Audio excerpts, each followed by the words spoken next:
amables. Iniciamos la grabación.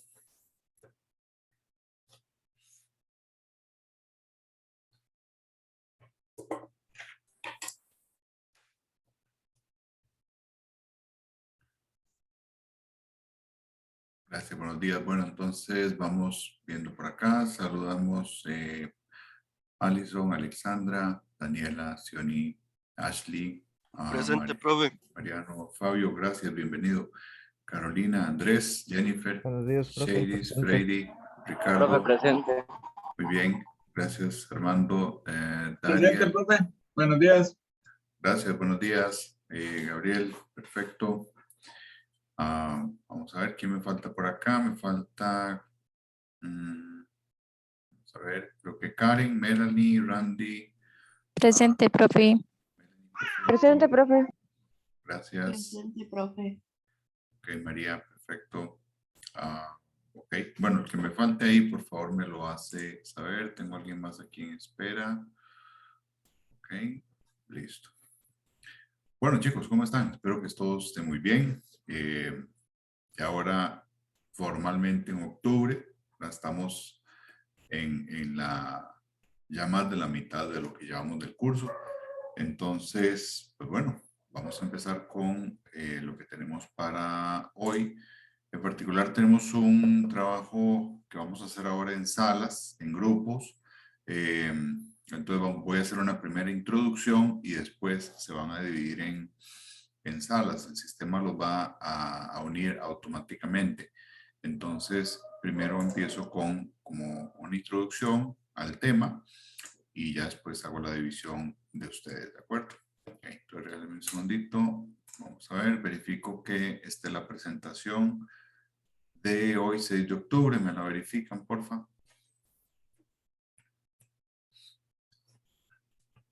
¿Se proyecta? Sí, profe. Perfecto, muy bien, estupendo. Sí, profe.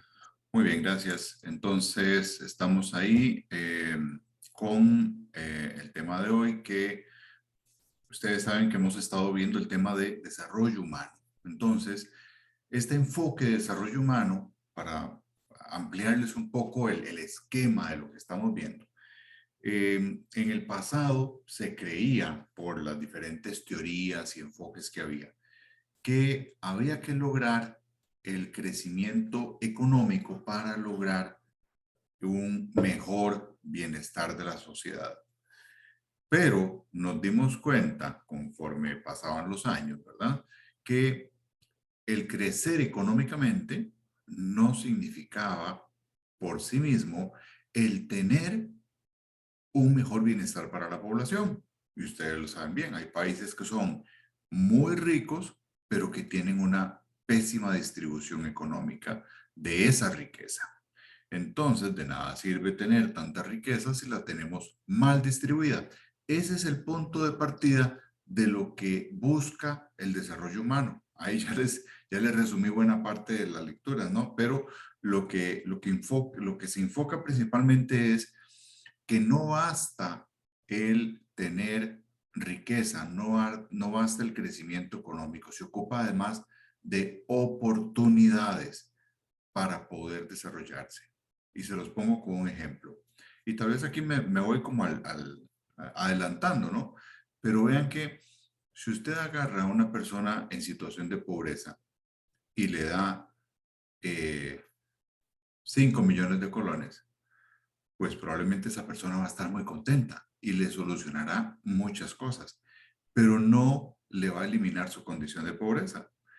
Va a tener un incremento en su ingreso temporal, pero el resto de condiciones asociadas a su pobreza no se resuelven con 5 millones. ¿Por qué? Porque la brecha de lo que ocupa esa persona en acceso a salud, en acceso a educación, en acceso a empleo, en acceso a vivienda, etcétera, etcétera, etcétera, no se soluciona con 5 millones. Entonces, obviamente, no hacemos nada dándole ese dinero a las personas pobres. Y ojo, esto inclusive ha sido hasta motivo de campañas políticas, ¿verdad? O sea, hay candidatos en el pasado y ahora también, que hablan de darles bonos de 500,000 colones a las personas para lograr solventar eso. Lo que pasa es que, vean, eso sale demasiado caro. Sale muy caro para un país que está en crisis, que está en déficit fiscal y no va a lograr solventarles las necesidades totales de esas personas. Entonces, alguien que no está en condición de pobreza, no hablemos de alguien que sea millonario, pero alguien que no esté en condición de pobreza, tiene más o menos resuelto, bueno, que tiene su casa, la está pagando al banco, pero pues ahí está puede pagarla. Está el acceso a la educación de la familia, entonces ha podido estudiar esa persona, puede pagarle educación a sus hijos también o tenerlo en el sistema público, tiene algún tipo de seguro médico, tiene su vehículo, puede salir fin de semana, ese tipo de cosas son cosas ya establecidas, que ya tiene, ya es un piso, una base desde la cual esa persona sabe y tiene la certeza que moverse de ahí va a ser muy difícil. Es decir, bajar de ahí va a ser, es difícil, es complicado, tendría que ser un golpe de muy mala suerte. Puede pasar, como le ha pasado a algunos en la pandemia, que han visto de crecer sus recursos económicos y entonces se han visto en esa problemática. Pero en términos generales, en la vida cotidiana, eh, digamos que tendría que ser alguna cosa muy extraña, fortuita, una desgracia, para que alguien que viva en esa condición pueda caer, ¿verdad? Tendría que ser que perdió su empleo, que cayó en algún tipo tuvo algún accidente, alguna discapacidad o el principal sustento de la casa eh, falleció, me explico, tendría que ser una cosa de ese estilo. Entonces, en términos generales, las personas que no viven en condiciones de pobreza tienen una serie de alternativas a las cuales echar mano para sobrellevar su vida y, digamos, tener un estándar más o menos adecuado. Pero las personas que viven en pobreza no tienen esa base, no tienen algo desde dónde partir, tienen que construir todo de cero, ¿verdad? O sea, no tienen ninguna propiedad, no tienen vivienda, no tienen educación. Me explico, entonces son muchas cosas que tienen que resolver y que no solo ocupan dinero, ocupan tiempo y ocupan dedicación completa. Pero estas personas, ¿cómo les va a pedir usted que destine su tiempo a educarse si el poco tiempo que tiene anda viendo a ver cómo resuelve el hambre suya o de su familia? ¿Ok? Entonces son situaciones complicadas. Por eso es una falacia lo que alguna gente dice, es pobre el que quiere. No, a ver, ojo con esa afirmación que a la ligera, alguna gente se la cree, pero la pobreza es más complicado que eso. Y eso es lo que trata de resolver el desarrollo humano. Entonces, mucho tiene que ver con el permitir que se enriquezca la vida humana, pero más allá de términos monetarios, más allá de términos de dinero, ¿ok? Y para medir toda esta serie de variables, no solo el tema de ingresos económicos, se ha creado el IDH, así se conoce, que es el Índice de Desarrollo Humano, establecido por el Programa de Naciones Unidas para el Desarrollo. ¿Okay? Entonces, hay en el índice tres variables principales: longevidad, conocimientos y nivel de vida decoroso. La longevidad, ustedes saben que tiene que ver con la esperanza de años de vida, ¿verdad? Que va más allá de qué tan longeva puede ser una persona. Eh, la longevidad se explica por muchos factores, algunos genéticos, pero otros también condiciones de trabajo, condiciones de salud, condiciones de cultura inclusive. Ustedes saben que antes la gente se moría a los 50 años. ¿Ah? A los 50 años ya las personas eran unos viejitos, viejitos, ¿verdad? Bueno, y ahora cuando uno habla de viejitos, puede estar hablando de los abuelitos de 80, de 90 años, ¿verdad? Pero antes usted veía una persona de más de 40, de 50 años y era un viejito, ¿verdad? Ya hoy la vida no es así. Bueno, entonces eso se explica, como les digo, por temas de avance de la salud, de la tecnología, de la calidad de vida, de ciertas comodidades, de cierta educación, no solo a nivel de conocimientos, sino principalmente de la cultura de saberse alimentar, de hábitos de salud, de hábitos de descanso, etcétera, etcétera, etcétera. El tema de los conocimientos también es otro elemento que mide el IDH, ¿sí? Y por supuesto que el nivel de vida decoroso. Un nivel de vida decoroso, ¿cómo lo explicaría a ustedes? Algunos se atrevería a decir, bueno, ¿qué entendemos como un nivel de vida decoroso? ¿Qué se podría entender como eso? ¿Cómo lo entienden ustedes? Alguien que quiera tomar ahí la iniciativa.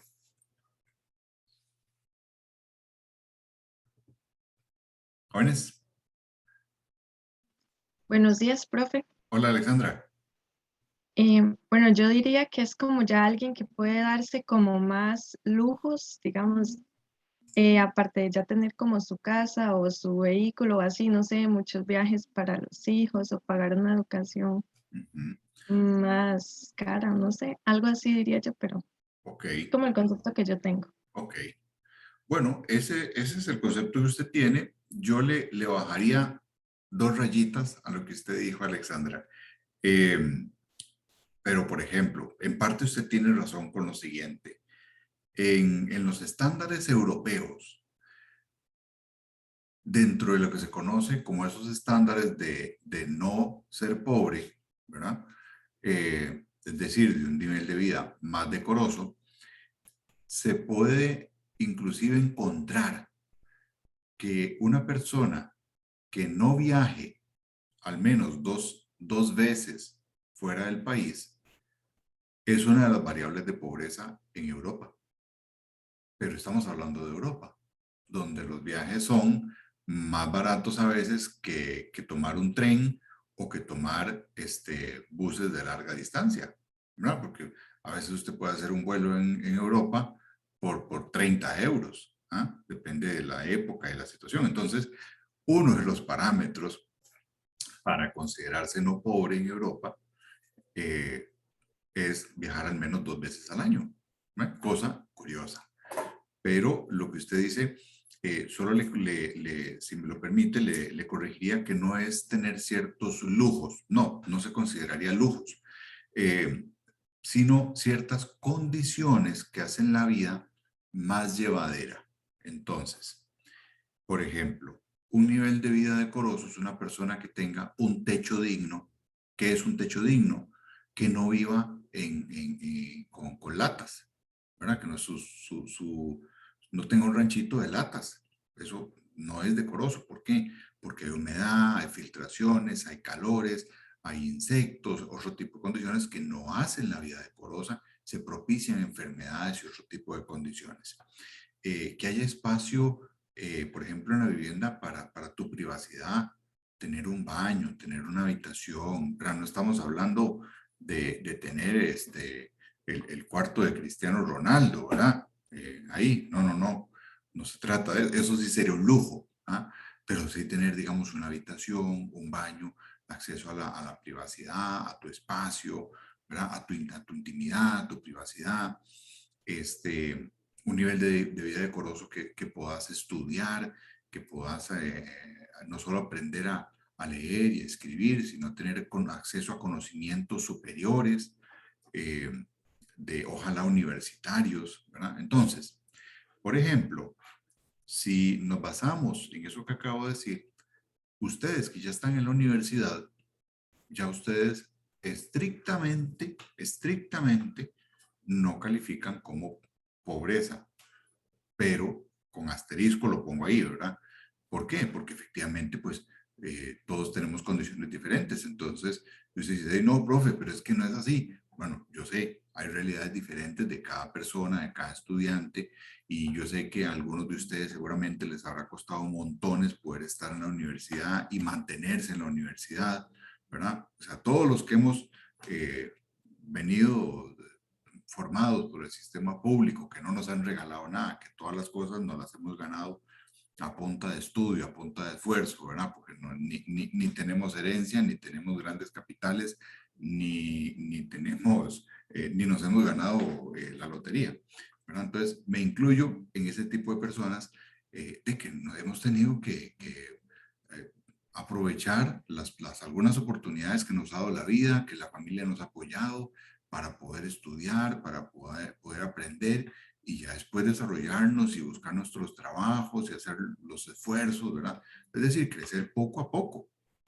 Tener esas oportunidades se llama tener esa vida decorosa. No es que nos regalen los lujos, ¿verdad? No es vivir ahí como Messi, ¿verdad? No, no se trata de eso. Eso sí sería una vida ostentosa, ¿verdad?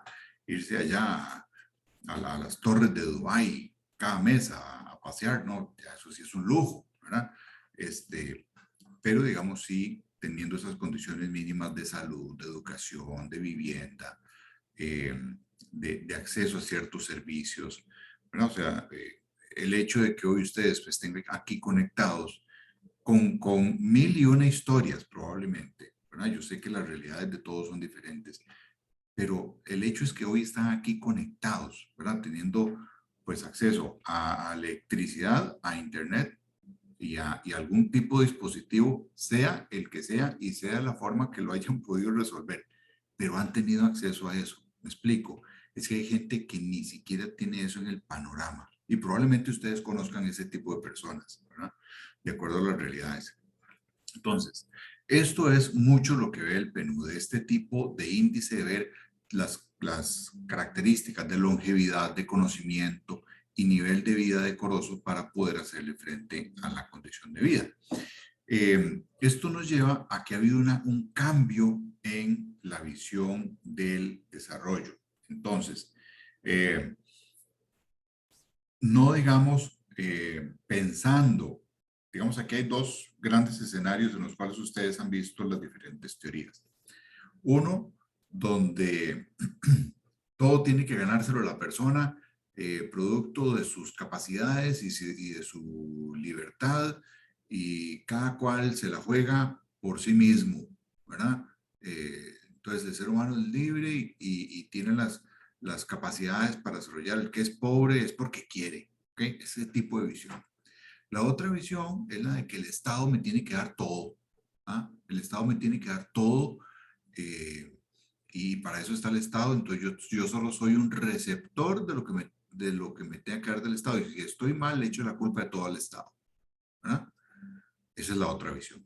Pero lo que estamos queriendo más bien enfocarnos acá es que el Estado y la sociedad en conjunto, y entiéndase el Estado, ya ustedes saben que hablamos del Estado, ¿verdad? Todo el entramaje institucional del aparato público, todo ese orden social que nos damos de poderes, de instituciones, de actores políticos, técnicos, etcétera, que se configura como el Estado, y la sociedad en conjunto, que entendemos como la sociedad, pues todos los actores económicos, ciudadanos, gremios, asociaciones, ¿verdad? Todo lo que implica la sociedad. En conjunto, estos dos, Estado y sociedad, son los que debemos velar entre todos por las capacidades humanas, darnos capacidades, darnos oportunidades, no ponernos zancadillas, sino potenciar que en un país, en un territorio, nuestro Estado y nuestra sociedad sean capaces de generar procesos de crecimiento, de desarrollo, de generación de oportunidades, donde si vemos a alguien que ocupa de cierto tipo de esfuerzos de los demás para poder desarrollarse, pues hacemos el esfuerzo para apoyar a ese grupo, a ese sector, a esa sociedad, a esa población vulnerable. ¿Ah? Nos sacrificamos un poco hoy nosotros para ayudar a los que necesitan un poco más y así, ¿verdad? Tanto el Estado como la sociedad es parte del proceso de esta visión de desarrollo. ¿Okay? Bueno, entonces, hay detrás de estos nuevos modelos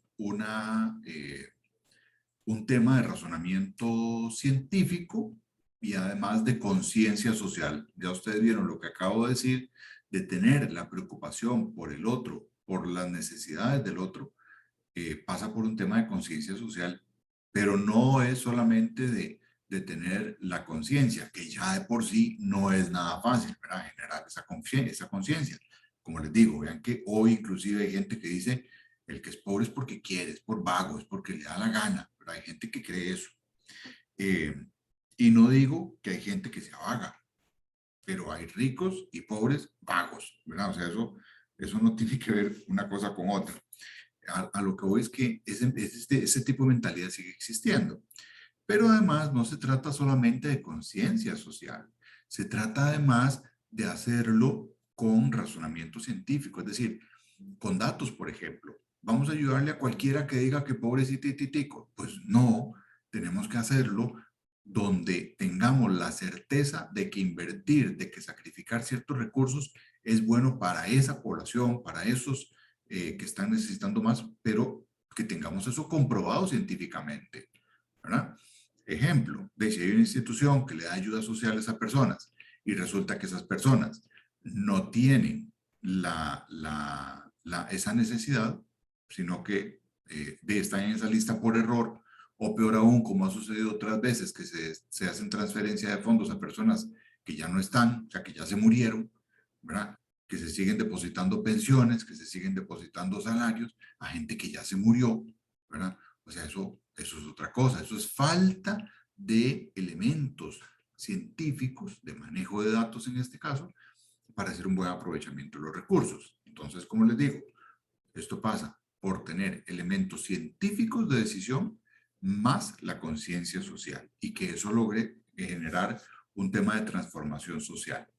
Pero además, bajo la perspectiva de lo que las lecturas han mencionado, se habla también de esa transformación ecológica, ¿verdad? Es decir, la economía no es sustentable a largo plazo si y respeta al planeta, ¿verdad? Ustedes bien saben que hay gente que dice que el cambio climático no existe, ¿verdad? Así como hay gente que dice que las vacunas le meten un chip a uno, pues lo mismo sucede con el cambio climático, ¿verdad? Yo esperaría que aquí todos estemos claros que lo del cambio climático es una realidad palpable, tangible, científicamente comprobada, ¿verdad? No que es un invento ahí, ¿verdad? Entonces, no se vale hacer una economía que crezca a costas de destruir el planeta, ¿verdad? No se vale, no es la visión ecológica adecuada. Entonces, por eso es que se busca un tipo de desarrollo que brinde capacidades sociales, productivas, en armonía con el ambiente. ¿Okay? Bueno, entonces vamos a pasar, chicos, a la actividad grupal. ¿Okay? Aquí nos acudimos, nos despabilamos, vamos a empezar a hacer la actividad grupal y ya les voy a dar las indicaciones mientras hago aquí el orden de los grupos. Entonces, por aquí me apago la cámara porque tengo que salirme de archivo. Les voy a proyectar las indicaciones. Ok, entonces vamos a conformar 4 equipos de trabajo que van a ser 4 salas y cada grupo va a tener una pregunta. ¿Cómo se entiende el desarrollo desde el enfoque de desarrollo humano? ¿Qué cambios, diferencias o similitudes se presentan con este nuevo enfoque a los estudiados anteriormente? ¿Cuál es la principal característica del enfoque de desarrollo humano? ¿Cuál es el aporte de transformación social ecológica y cómo se relaciona con el enfoque de desarrollo humano? Les voy a dar 10 minutos a cada equipo para responder esa pregunta, es decir, van a trabajar ustedes grupalmente dentro del Zoom, ¿verdad? Y después volvemos y hacemos la discusión en grupos para hablar de las teorías de desarrollo humano. ¿Ok? Entonces dejo de presentar acá y empiezo a dividirlos en esos 4 grupos que se van a asignar automáticamente, más o menos son los que tenemos actualmente, serían 6 personas por grupo o por sala. Vamos a empezar. Entonces, okay, vamos a ver, okay, vamos a iniciar todas las salas, solamente para indicaciones. La sala 1 va a responder, vamos a hacer una cosita, voy a poner aquí en el chat. Vamos a ver no sé si ustedes tienen ya esa presentación para que nos guiemos con las preguntas. No sé si a ustedes la tienen disponible, si no, lo que Sí, hacemos es... Creo profe. que sí, profe. Sí, ok. Sí. Porque, o sea, en mediación está, lo que quiero saber es si ustedes la tienen. Entonces, de momento, si no, voy a copiar aquí un segundito. Esa es la pregunta 1 que están viendo en el chat. Y voy a copiar ahora la 2. Por cualquier cosa la pueden ir teniendo ahí a mano. Esa es la pregunta 2. Vamos con la pregunta 3. Cualquier cosa le pueden sacar un screenshot a esas preguntas para cuando sepan el grupo en que les va a tocar. En todo caso, ahorita se los voy a leer para que quedemos claritos en qué grupo están. Muy bien, esas son las 4 preguntas, ¿ok? Ahí le pueden sacar un screenshot, alguno o varios para que lo puedan tener. En todo caso, voy a hablarles de los grupos en este momento. El primer grupo estaría conformado por Armando, Zamora, Daniel, Gabriel, Jennifer, Luis, Ricardo. Entonces a ellos les toca la pregunta, ¿cómo se entiende el desarrollo del enfoque de desarrollo humano? ¿Okay? La 2 estaría Daniela, Freddy, Jan Taylor, Randy, Shadis y Sioni. Con la pregunta 2, ¿qué cambios o diferencias y similitudes se presentan en este nuevo enfoque a los estudiados anteriormente? El grupo 3, Adrián, Deiron, Fabio, Karen, María y Melanie, con cuál es la característica del enfoque de desarrollo humano.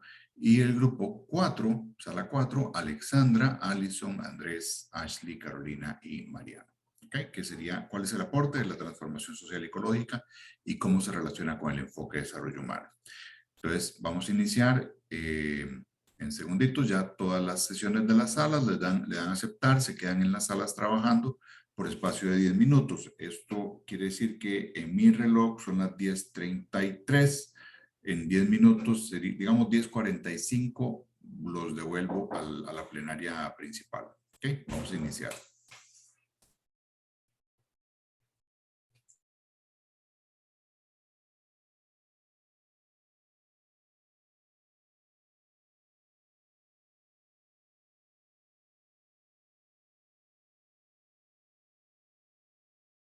En cuanto a su vida con las libertades humanas y dejando de lado el ingreso que se genera en un punto en la sociedad, y ese ingreso más bien debería distribuirse en la cantidad de personas para lograr esa calidad de vida. No sé si me entendió, prefiere que lo explique mejor, profe. No, yo creo que está clarito. Si hay alguien más del grupo que quisiera aportar algo más, y ya está, digamos, completo lo que querían mencionar.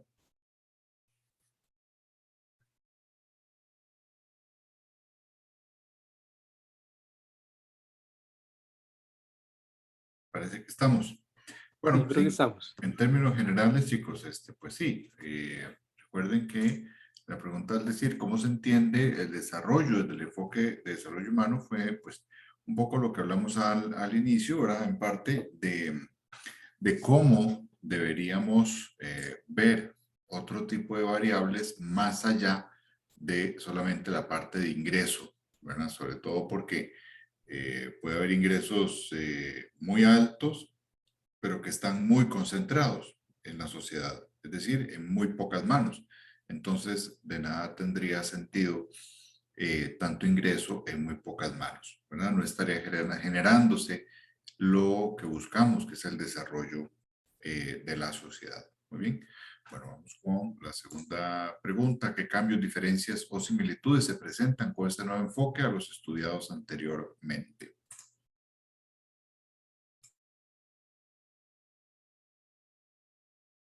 Grupo 2. Profe, la verdad solo pudimos como analizar dos enfoques aparte del Perfecto. del último.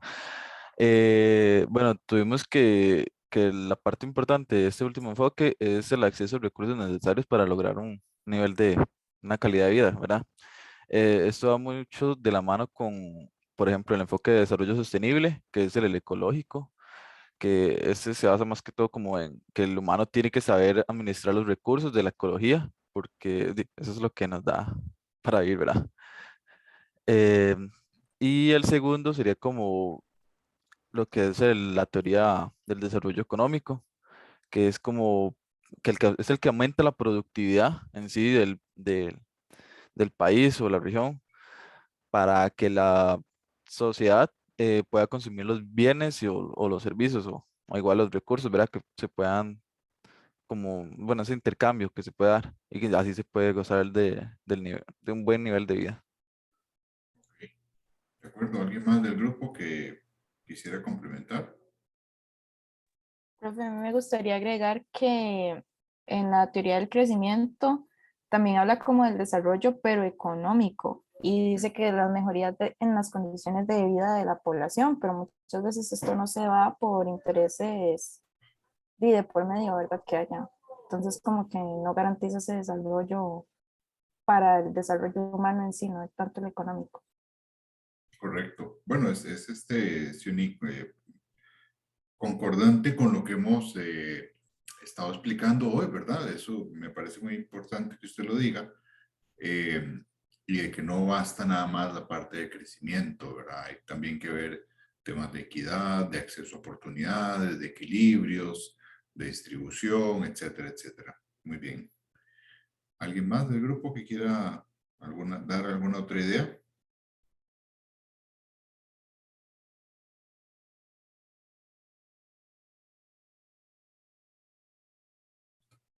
Estamos entonces. Bueno, vamos con la pregunta 3. ¿Cuál es la característica principal del enfoque de desarrollo humano? Adelante. Buenas, profe. Adelante, Adrián.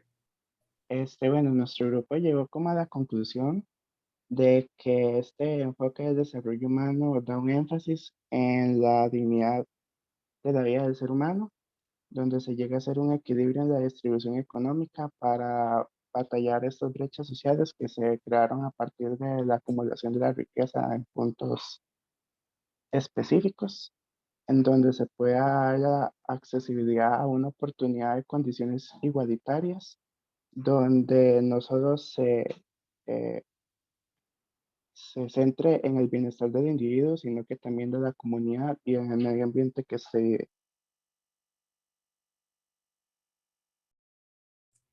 Ok, muy bien. ¿Alguien más del grupo que quiera ampliar?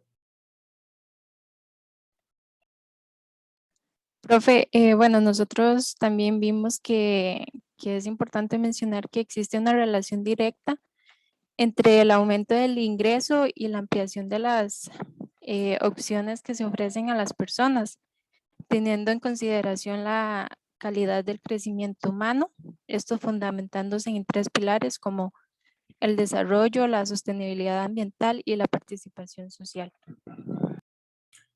Ok, Marlene, me gustó mucho esa idea inicial que usted dijo. ¿La podría repetir? Justo lo primero que dijo. Que existe una relación directa entre el aumento del ingreso y la ampliación de las opciones que ofrece a las personas. Correcto.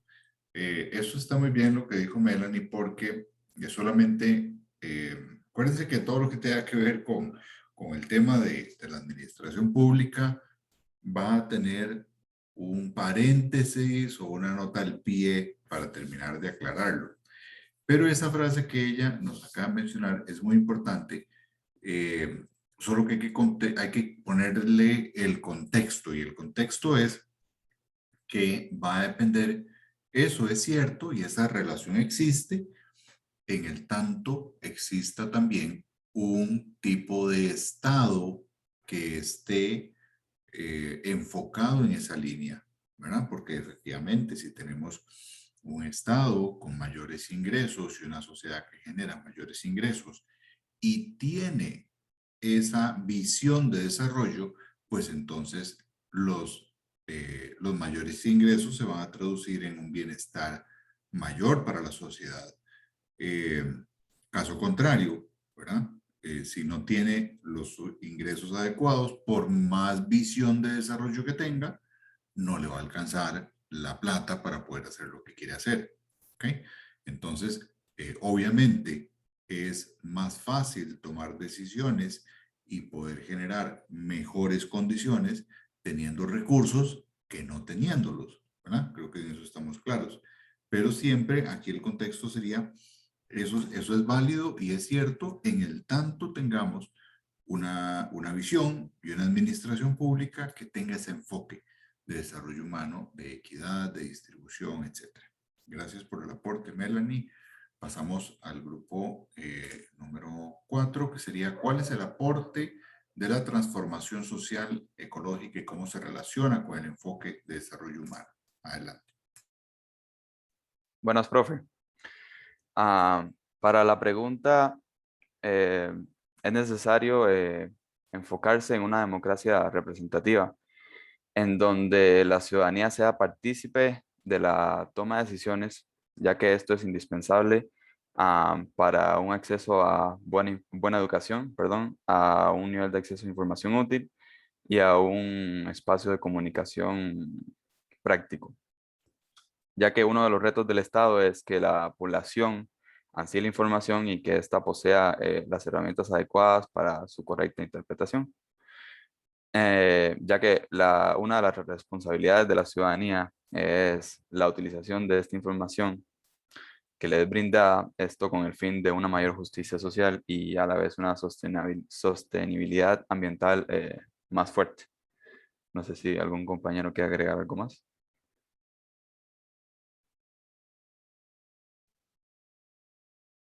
Creemos que el mayor aporte es como esta visión sistémica y de la relación, ¿verdad?, que existe entre la economía, las relaciones interpersonales entre los seres humanos y su relación con la naturaleza también y con otras especies, así como con el desarrollo humano y económico.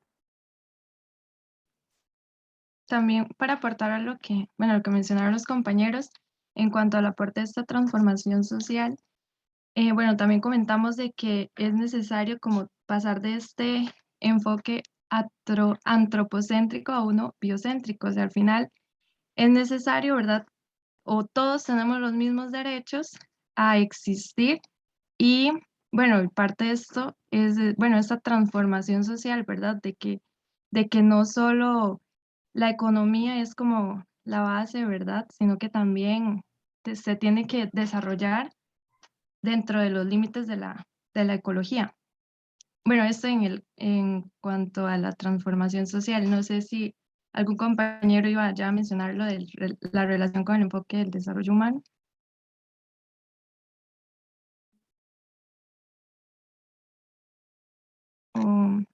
Bueno, entonces en ese caso también lo que nosotros comentamos es de que, bueno, se relaciona directamente con el enfoque de desarrollo humano, porque como mencionamos, ¿verdad? El ser humano, o sea, este desarrollo no implica solamente como la parte económica y demás, sino que es algo mucho más completo que viene a tomar en cuenta nuevas variables, ¿verdad? Entonces, parte de eso es la parte ecológica, que pues como sabemos es totalmente necesario y si no realizamos este cambio de mentalidad, no vamos a poder tener una mejor calidad de vida y pues se vería limitado el desarrollo humano. Bueno, más o menos eso fue como parte de lo que comentamos, pero no sé si alguien más, algún compañero quiere aportar. Ok, perfecto, Alexandra. Muchas gracias. ¿Alguien más del grupo que quiera complementar?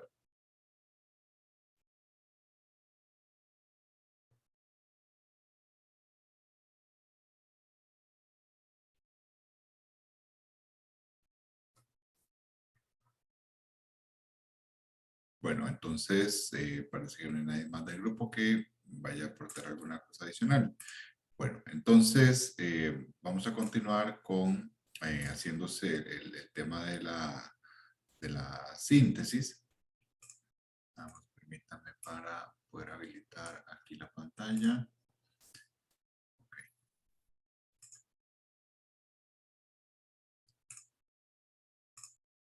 Ok. Bueno, entonces ahí como pueden ver en pantalla, tenemos la parte de desarrollo humano y haciendo como una especie de síntesis al respecto. El desarrollo humano se entiende, es multidimensional, ya habíamos dicho, ¿verdad? No depende solo de una variable, no depende solo del ingreso o de solo de una condición, es de varias dimensiones, psicológicas, sociales, culturales, familiares, ¿verdad? Y adicionalmente, bueno, es potencial porque es un motor de acción social. Además es continuo, es para toda la vida, esto no se acaba, ¿ok? Y además es integral, porque tienen que estar todos los elementos que implican al ser humano involucrados. Y es adaptativo también, porque a final de cuentas, el ser humano, o algo que distingue al ser humano, tiene que ver con su capacidad de adaptarse al cambio. Y el cambio es algo en lo que pues cada vez se va a seguir dando de manera más rápida, más frecuente. Entonces, sea como sea, y aunque nos genere alguna incomodidad, hay que adaptarse al cambio. Y el ser humano tiene la capacidad para hacerlo, ¿verdad? No siempre la voluntad, pero sí la capacidad. Por eso es que aquí hay algunas oportunidades que se han señalado por parte del PNUD a nivel de desarrollo, de oportunidades que tienen que ver con la vida prolongada, pero además saludable, ¿verdad? No llegar a una vida de longevidad con enfermedades, ¿verdad? Sino más bien con salud. Y por eso también teniendo accesos a un nivel de vida que llamábamos decoroso, ¿verdad? Tal vez se entiende mejor con el nivel de vida decente, ¿sí? Y por supuesto el tema de los conocimientos también. Vean qué triste sería la vida. Lo que pasa es que como lo tenemos no nos hace falta, ¿verdad? Pero vean qué triste sería la vida si, por ejemplo, no supiéramos leer, no supiéramos escribir, ¿verdad? Recuerden, tal vez logren recordar la gran inquietud, la gran ansiedad que tenían ustedes cuando estaban en su época de niñez queriendo aprender a leer, ¿verdad? Y a escribir, ¿verdad? Que ustedes no sabían qué decían en los rótulos que veían en la calle, que andaban preguntando, mami, ¿qué dice ahí? ¿Verdad? Ese tipo de cosas. ¿Por qué? Acuérdense que eso generaba una gran ansiedad, una gran emoción de poder aprender a leer, a escribir. Bueno, esa sensación no la perdamos con respecto al conocimiento. O sea, el conocimiento es algo que es gratificante para el ser humano. Cada vez que el ser humano aprende algo nuevo, es tan gratificante para el ser humano que hasta desarrolla nuevas conexiones neuronales, ¿verdad? Tiene esa capacidad del cerebro humano. Entonces, no pierdan la capacidad de sorprenderse ante nuevos conocimientos. Ustedes han aprendido ya muchas cosas a lo largo de su vida, ya están en la universidad. Bueno, quedan un sinfín de cosas por conocer. Como decían por ahí, solo sé que no sé nada, ¿verdad? Y cuanto más sé, me doy cuenta de todo lo que me falta por conocer. Bueno, entonces efectivamente es así. No pierdan eso porque eso es parte del desarrollo humano. Es una necesidad humana, el conocimiento, el entender qué pasa a nuestro alrededor, el entender el sentido de la vida, el sentido de la existencia. Y como eso es infinito, nunca dejamos de conocer. Bueno, el IDH del cual hablamos, ¿verdad? El índice de desarrollo humano, se mide, tiene datos, tiene variables, y entonces hay elementos de diferentes dimensiones, por ejemplo, la larga vida, que ya hablamos, del conocimiento y además del tema de un nivel de vida digno. Y aquí entran temas como, por ejemplo, del PIB, Producto Interno Bruto, de la tasa bruta de matriculación a nivel de conocimientos, la tasa de alfabetización, índice de educación, la esperanza de vida al nacer, y todo eso, ¿verdad? Compone tres grandes índices que son índice de esperanza de vida, índice de educación, índice del PIB. Y eso se llega a conformar como el índice de desarrollo humano. Entonces, cada vez que ustedes oigan hablar del índice de desarrollo humano, Costa Rica, posición en Latinoamérica, Chile, Uruguay, Costa Rica, y en desarrollo humano, sepan que estamos hablando de una comparativa entre países en sus diferentes indicadores, sus diferentes dimensiones de esperanza de vida, de educación y del Producto Interno Bruto. Si solo tenemos crecimiento interno bruto, no basta para tener un índice de desarrollo humano adecuado. Hay que complementarlo con la educación y con la esperanza de vida. Pero vean, sin tener los datos aquí a mano, ¿qué creen ustedes que ha pasado con el Producto Interno Bruto en los últimos años? ¿Ha subido o ha bajado? ¿Qué creen? Ha subido, profe. Bueno, ha subido, pero poco, ¿verdad? Muy poco. En algún momento fue negativo, ¿verdad? O sea, no ha subido lo que esperábamos que creciera. Hay alguna expectativa que para el próximo año, según estimaciones de diferentes organismos, podamos tener un crecimiento de un 3 o 4% en Latinoamérica. Bueno, ¿eso ayuda al índice de desarrollo humano? Sí, puede ayudar, pero no basta solo eso. ¿Qué creen que ha pasado con el tema del índice de educación a nivel de matriculación y a nivel de alfabetización? ¿Ha subido o ha bajado el índice de educación? Sin tener cifras, a puro instinto. A mi parecer ha bajado. Eso es lo que parecería. Así es, mi estimado. ¿Por qué? Porque en todos lo que uno ha visto, ha habido deserción de escuelas, de colegios, de universidades, ¿verdad? Lo hemos visto. Entonces eso debería provocar que haya una tasa de matriculación menor y una alfabetización menor, que no se va a ver inmediatamente, ¿verdad? El problema con las brechas de educación es que se reflejan años después y para recuperarlas también se ocupan más años. Ese es el gran problema con el tema de la educación. Por eso no se puede dejar de invertir nunca en educación, porque las caídas son muy fuertes y recuperarlas es muy caro. Entonces, ahí vamos a tener un problema en el índice de educación, ¿verdad? Porque los que no han abandonado y se han quedado, hablo principalmente del tema de educación primaria y secundaria, han tenido una formación pública, por lo menos a nivel de primaria y secundaria, en estos últimos 2 años, muy escasa, muy triste, muy paupérrima, ¿verdad? Ha sido una formación incompleta y además ante la cual no estaban preparados muchos educadores.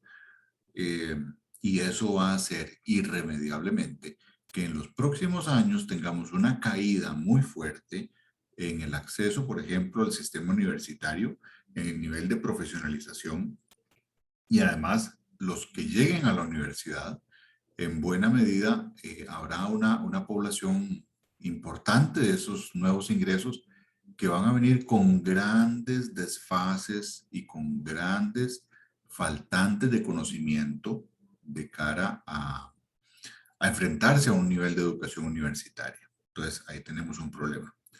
Y con el índice de esperanza de vida, ¿qué creen ustedes que ha pasado? ¿Subirá? ¿Bajará?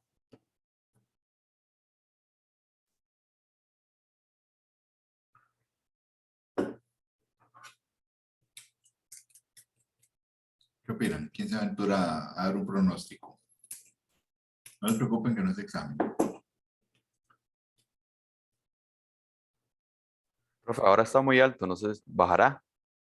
Bueno, que baje la esperanza de vida es complicado también, porque como usted lo dijo, ya tenemos un buen nivel de esperanza de vida en Costa Rica, de los mejores en el mundo.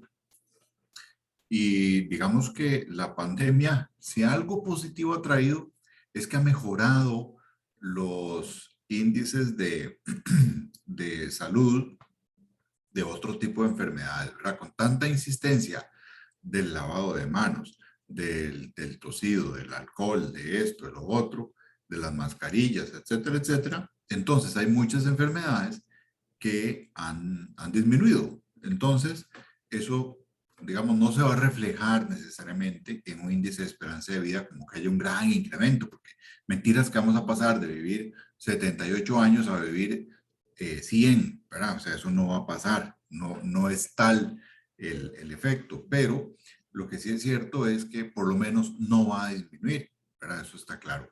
Sí, Carolina. Hola, profe, ¿cómo le va? ¿Bien usted? Bien, por dicha. Es que antes quería agregar algo en cuanto a educación. Lo que pasa es que estoy muy engripada, entonces no podía activar el audio en ese momento. No se preocupe. Gracias. Sí, vea, es que yo quería hacer énfasis en que, digamos, a veces culpan mucho a los docentes y que por la modalidad de ahora y la virtualidad y la dualidad y todo eso. Pero yo siento que más que todo es como culpa del sistema, porque, por ejemplo, bueno, tengo una compañera que da clases a primaria y dice que tiene estudiantes de tercer grado que no saben leer. Y esa es una situación que antes no se presentaba.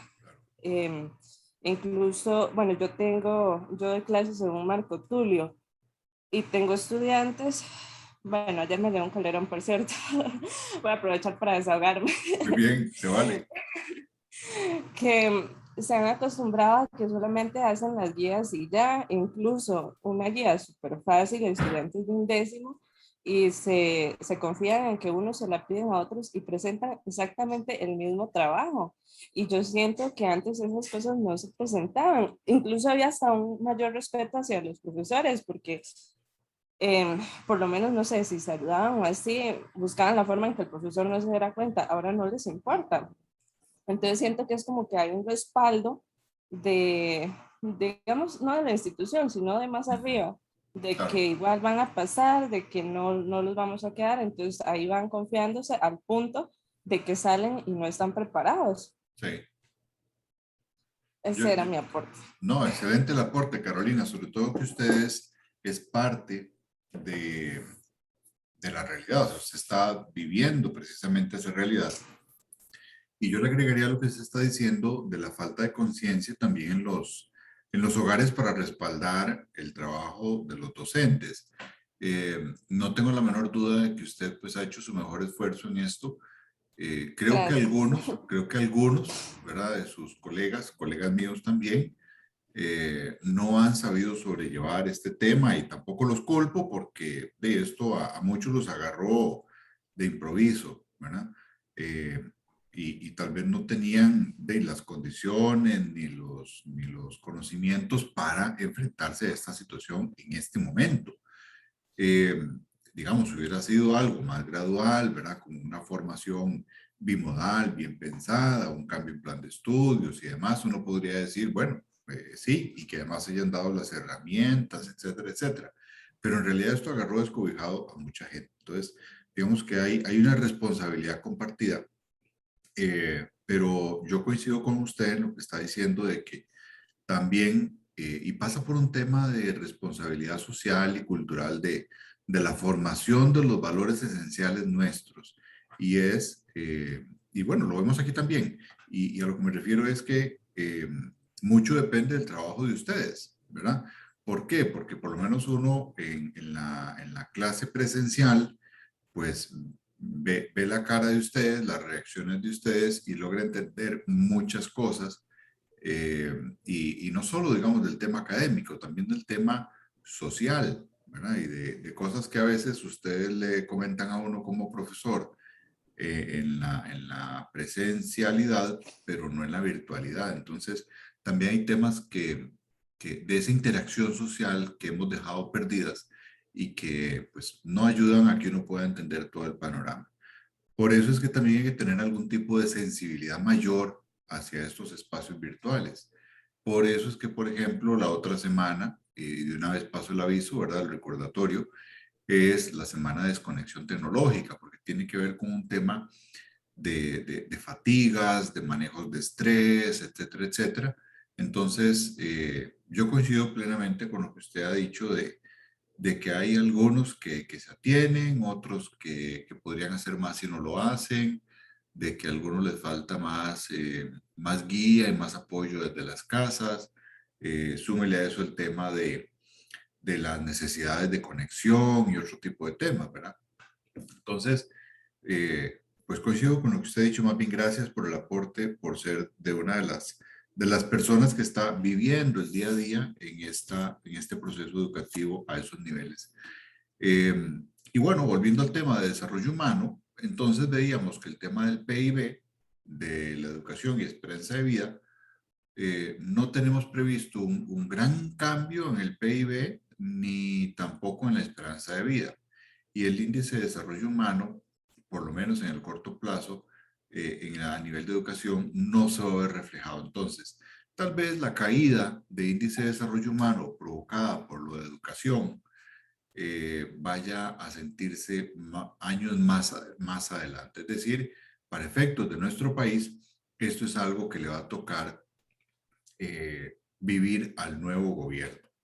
Entonces, en unos 2, 3 años vamos a ver ya síntomas de estos rezagos educativos y eso va a cambiar también hasta el tipo de actividades económicas que va a haber que fortalecer, porque si tenemos una sociedad menos preparada, pues va a tener otro tipo de empleos, va a tener otro tipo de expectativas también.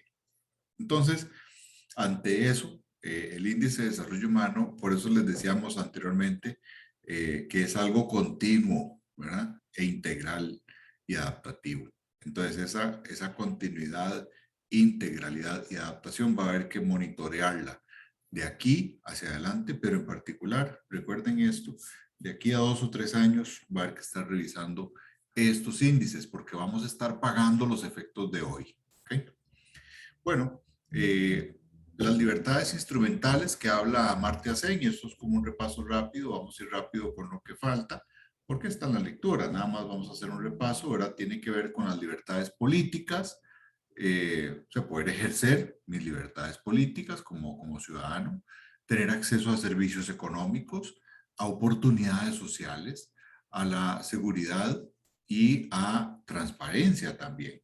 Entonces, hay una serie de gráficos que él presenta, ¿verdad? A nivel de libertades constitutivas, de libertades instrumentales, que vienen explicadas en la presentación.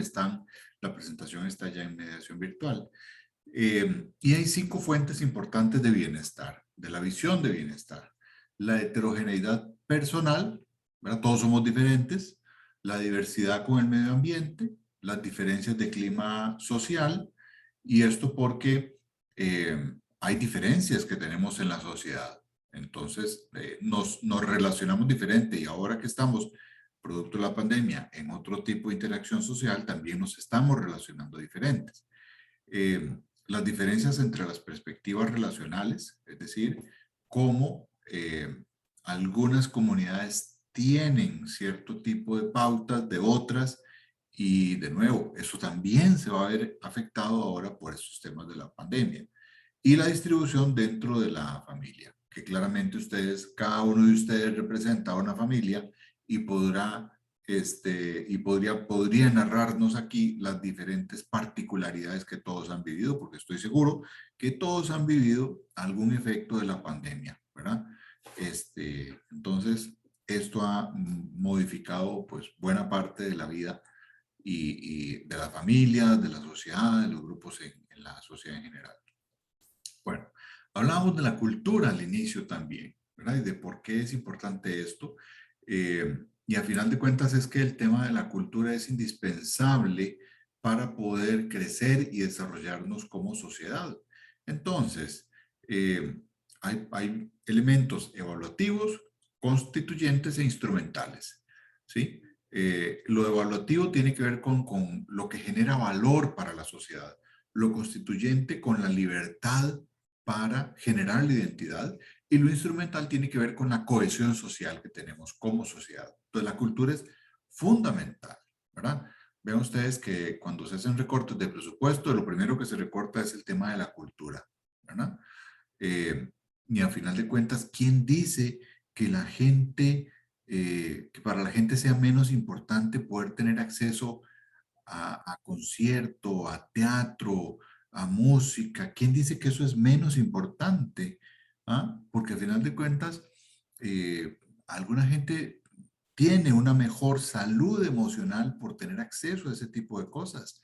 Y eso, a final de cuentas, es importante en una sociedad enferma mentalmente, es súper problemático. Una sociedad deprimida es muy complicado también para efectos de crecimiento económico, para temas de seguridad, ¿verdad? Entonces, esos son las grandes discusiones que hay que tener a nivel de política pública y de las agendas de desarrollo que debemos tener como sociedad, por ejemplo, en este momento de pandemia y también ahora que se inician el proceso electoral. Hoy formalmente inicia ya el llamado a elecciones del Tribunal Supremo de Elecciones, ¿verdad? Entonces, ya ustedes, todos me imagino, en edad de votar, pues como ciudadanos que están construyendo país, que tienen esta visión de desarrollo que estamos viendo, pues tienen que preocuparse por lo que vienen las elecciones y no solo eso, tienen que hacer una evaluación a conciencia de lo que va a pasar,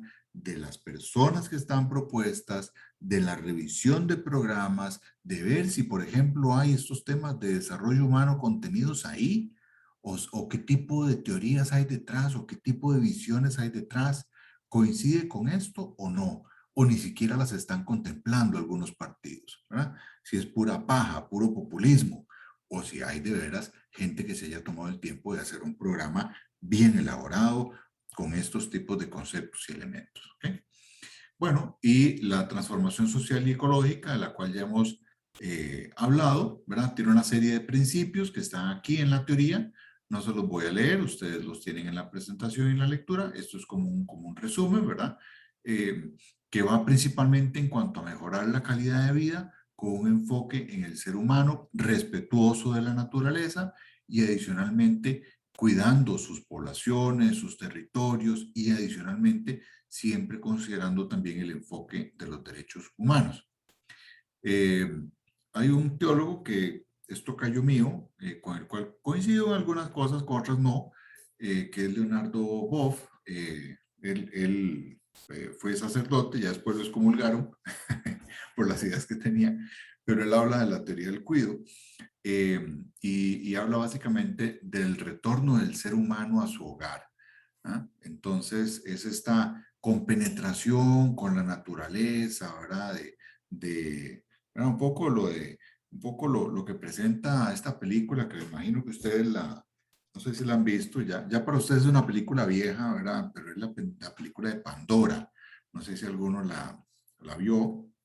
Bueno, ahora estamos hablando de Pandora, no de las Pandoras nuevas, ¿verdad? Que los Pandora Papers, ¿verdad? Que es el nuevo escándalo a nivel mundial con la revelación de más de 11 millones de documentos donde aparecen en sociedades fantasma para eludir temas fiscales a artistas, presidentes, expresidentes, gente de aquí también, ¿verdad?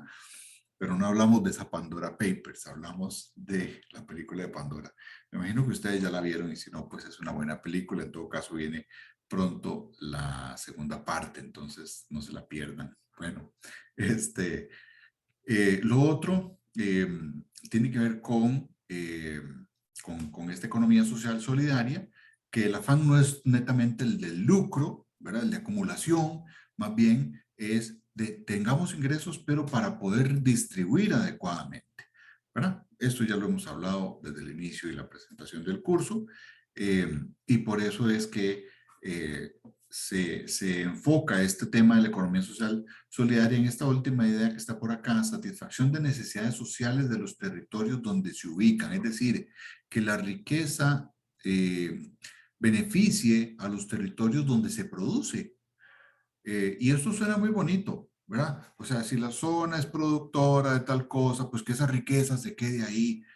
Ok, suena muy bonito, pero vean lo que pasa, por ejemplo, en otras partes del mundo, porque si nos quedamos solo con esa idea, que puede sonar muy bonita, ¿verdad? Por eso siempre cuestionense todos, jóvenes, siempre cuestionense todos, porque, digamos, aunque esto es lo que dice la teoría, yo aquí tengo algo que decir para ponerle ese paréntesis, esa nota al pie, ese asterisco de sí, pero veamos el contexto, ¿verdad? Entonces, que la riqueza beneficie los territorios donde se produce esa riqueza.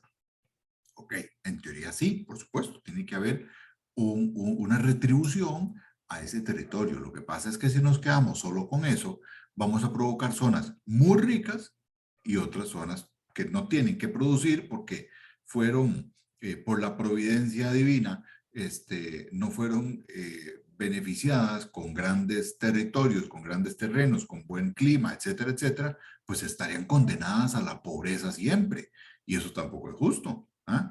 Pero vean que de fondo esto tiene un peso muy importante. Les decía que en Europa, por ejemplo, las grandes ciudades productoras, hablemos del caso de Barcelona, Barcelona ahora que produce excelentes productos agrícolas, vinos, quesos, carnes, bueno, de tecnología, de todo, ¿verdad? Y Barcelona, porque hay movimientos independentistas en Barcelona, lo que se llama Cataluña. ¿Por qué? Porque si Cataluña se quedara con toda la riqueza de lo que produce, sería un super país, ¿verdad? Un super país. Pero ¿qué es lo que pasa? Que el gobierno toma esas riquezas y se las distribuye en el resto de España, de países España, ¿verdad? Entonces, ¿qué dicen los de una visión más radical de Cataluña? Bueno, no, es que todo ese dinero debería quedarse solo aquí y solo disfrutarlo nosotros. Y la pregunta es, ¿y los demás qué? No son parte, ustedes no son parte de España. Y algunos dicen, no, es que nosotros no somos parte de España, queremos ser una república independiente, ¿verdad? Entonces, ojo con esto, ¿verdad? Se los digo para que las frases las entendamos, porque hay cosas que pueden sonar muy bonitas, pero veamos el trasfondo de las cosas. Siempre busquémosle todas las alternativas a lo que está diciéndose. Elementos para fortalecer bienes públicos. Ya ustedes acá tendrán una noción de que sin una política fiscal adecuada, ¿verdad? Que podamos tener para mayor equidad, etcétera, pues no nos funciona el hecho de que paguen impuestos solo algunos y se les recargue solo algunos y otros no paguen nada, ¿verdad? Teniendo capacidad para pagarlo. Entonces, eso es un poco por la justicia fiscal. Estrategias de comunicación, eso es súper importante para ver en qué se está invirtiendo la plata, ¿verdad? Cuando no comunicamos en qué se está invirtiendo la plata, la gente dice, no, es que para qué voy a pagar impuestos y no hacen nada, ¿verdad? Se roban la plata. Bueno, entonces eso es parte también de ese proceso. Lo que se conoce como la equidad intergeneracional, sobre todo en un país como el nuestro y así como otros países donde la pirámide poblacional se está invirtiendo. Entonces, ustedes jóvenes les va a tocar ser minoría de aquí a unos 20 años y a ustedes, sobre las espaldas de ustedes, va a recaer el peso productivo de este país y les va a tocar sostener a las pensiones y las ayudas y los sistemas de seguridad social, de salud, etcétera, de una gran parte de la población. Porque si no, ¿quién? Porque no va a haber población económicamente activa joven. Van a ser ustedes. ¿Ah? Y el resto de la población va a ser mayoritariamente de pues, ya adultos mayores. ¿Verdad? Dicho sea de paso, ya ustedes deberían ir previendo bien sus tipos de ahorros para su vejez y empezar desde ya con alguna pensión complementaria o algo, o algún ahorro que sea mínimo, porque la situación en algunos años va a estar bien complicada. El tema de participación, de consultas ciudadanas, del orden del gasto público, del crecimiento económico, pero sin que sea acumulado en pocas manos, que haya transparencia y por supuesto el tema de lo ecológico y lo sostenible. ¿Okay? Bueno, algunas reflexiones finales del IDH, ya hemos hablado de esto, ¿verdad? Y ya nos hemos acercado a esto, pero digamos que, bueno, se habla de una nueva época, lo que se conoce como el antropoceno, ¿verdad? La era de los seres humanos. Entonces, la pandemia ha desatado este tema en cuanto a los desequilibrios que hay en el planeta por los diferentes temas de la sociedad, cómo se pueden generar mecanismos para nuevas formas de vivir, de trabajar, de colaborar, de explorar nuevas opciones y de por qué no ajustar el índice a esas nuevas necesidades planetarias y generar, por tanto, nuevos indicadores. Los desequilibrios están presentes, ya ustedes lo saben, ¿verdad?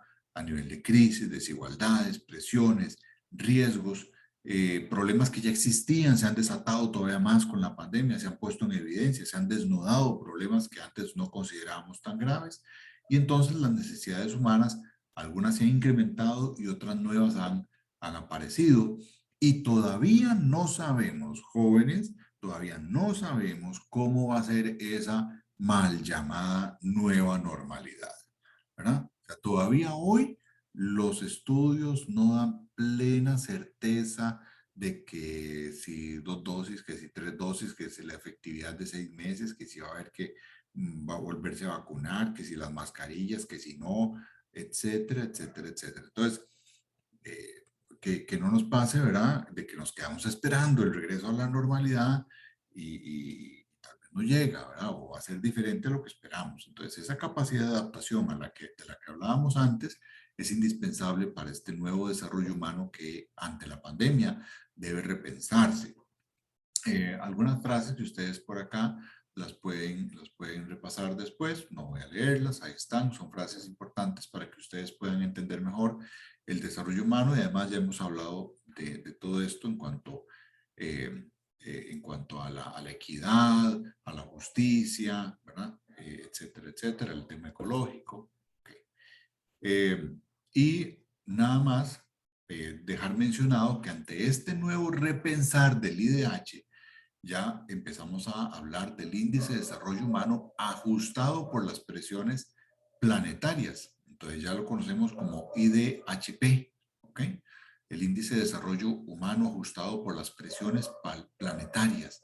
Entonces, viendo siempre el desarrollo humano, pero pensando en el alivio de las presiones planetarias. Es decir, cómo de alguna manera vamos adaptándonos a esta nueva situación donde las inequidades se han vuelto mundiales. Y lo hemos visto, por ejemplo, en el tema del acceso a las vacunas.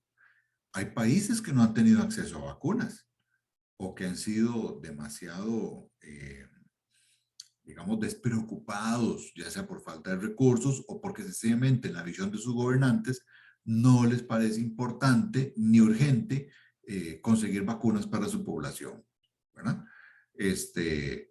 Y esto pasa mucho por la cultura y la institucionalidad de los países. Yo les aseguro que aquí, sea cual sea el presidente que hubiera estado, hubiera tenido que correr a comprar vacunas.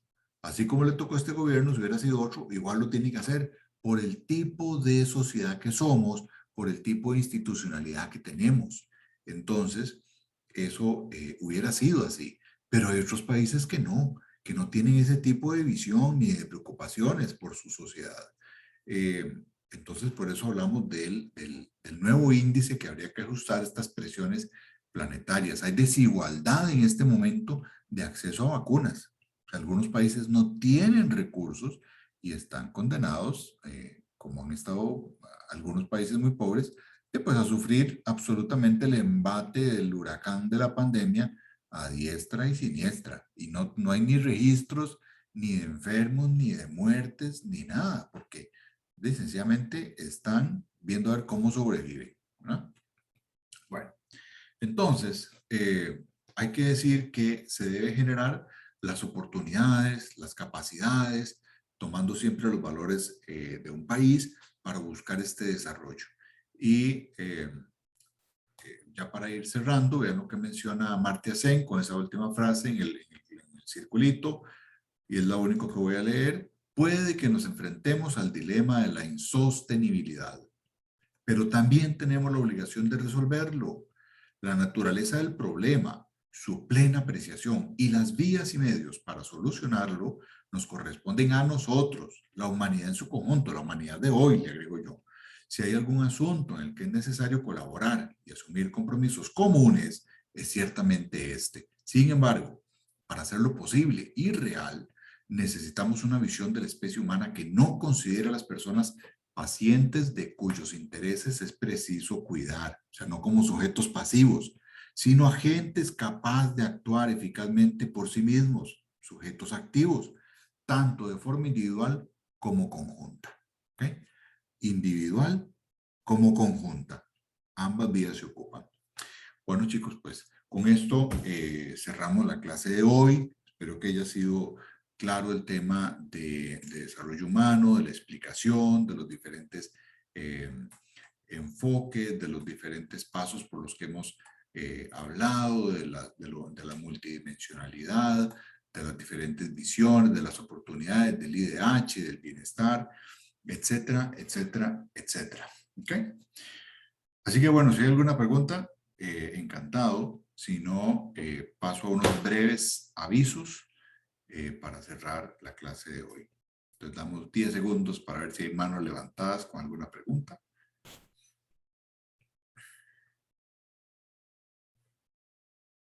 Bueno, no hay preguntas. Entonces, pues paso a los avisos parroquiales. La próxima semana, ya les adelanté, según la circular de la Vicerrectoría de Docencia, es la semana de desconexión tecnológica. Entonces, toda la otra semana, en toda la Universidad de Costa Rica, no hay actividades por mediación virtual, ni clases, ni actividades, ni tareas de este tipo, nada. ¿Okay? Es una semana absolutamente libre. Por eso es que ustedes ven que se brincan el programa de hoy, 6 de octubre, hasta el 20 de octubre con una clase asincrónica. Nos volveríamos bueno, el 27 de octubre hay una actividad sumativa, que hay un estudio de caso, y para el... bueno, hay un tema de división de grupos por los ODS que yo les tengo que colgar, va a quedar en mediación virtual también. Y sincrónicamente hasta el 3 de noviembre nos veríamos, es decir, casi un mes, ¿verdad? Por efectos de esta semana de desconexión tecnológica y las clases programadas. Así que chicos, pues les deseo lo mejor, que tengan un muy feliz miércoles y nos vemos hasta la próxima, ¿ok? Que pasen muy bien. Me quedo solamente con una persona que ahorita me pidió un espacio para conversar en privado, así que pasen muy bien. Nos vemos. Gracias, profe. Profe. Buen día. Hasta luego, profe.